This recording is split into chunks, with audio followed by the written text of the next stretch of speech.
The fifth race is over 1900 meters on the Hollywood Bets gravel poly track. The starter will hopefully push the button to release the field to race at 1450, 10 to 3. It's an 89 handicap, and my oh my, is it a difficult race. I've certainly included several horses here in my pick six, jackpot, etc. Hard race, Graham, to try and predict first, second, third and fourth, but let's talk about what seem to be the principal contenders, and I'd like to start off with 3 horses, 5 Monarchy, 7 Run to Denmark and 10 Galway. Those look to be those that have very big chances, but Galway certainly has an undeniable chance of reading off the hat-trick. His last 2 wins were very impressive. He's won his last 3 on the poly track, 3 of the last 4 starts, but the one in between was on the turf track. So he's an absolute poly specialist. He's won all 4 of his races on the poly track. I see no reason why his winning form won't continue. I've gone for him, and I've gone with him with a fair degree of confidence. He has been priced up a weak 33 to 10 favourite. It is a competitive race. There are many with chances. But I think that I will follow Galway until he gets beaten. He's been pretty good to me. And we were confident about him last time out, and we were confident about him the time before that when he was at long odds and shortened into 5 to 1. So I expect him to continue in his winning ways on the poly track. He's an absolute poly track specialist. But as you said, there are a few others. My second choice, and the only other runner that I've seriously factored into my play, is number 3, Gentleman's Wager.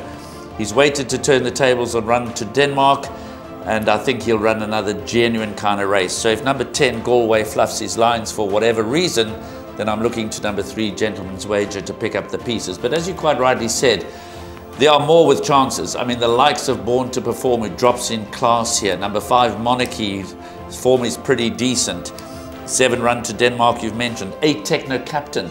He's a very genuine, albeit now a 7-year-old, he still seldom runs a bad race. And if there was to be a massive upset in this race, then it could come from Galway stable companion number 9, Pollard. Forget his last couple of runs. If he goes back to the form he showed when running second to Shorthead behind Christopher Robin at this course, his course and distance form is 2 starts for a win and a second. He's had valid excuses in all 3 of the runs subsequent to his good second behind Christopher Robin. 3 runs back, he reared, lost 5 lengths, blew his chances at the gates. In his penultimate start, he was cut into both hind. And last run out, he was a subject of a very injudicious ride. He was chased around the field and then, not surprisingly, fell into a hole in the straight. So Tony Riverland has got 2 live wires here in the form of both 9 Pollard, who's been priced up at 20 to 1, and 10 Galway at 33 to 10.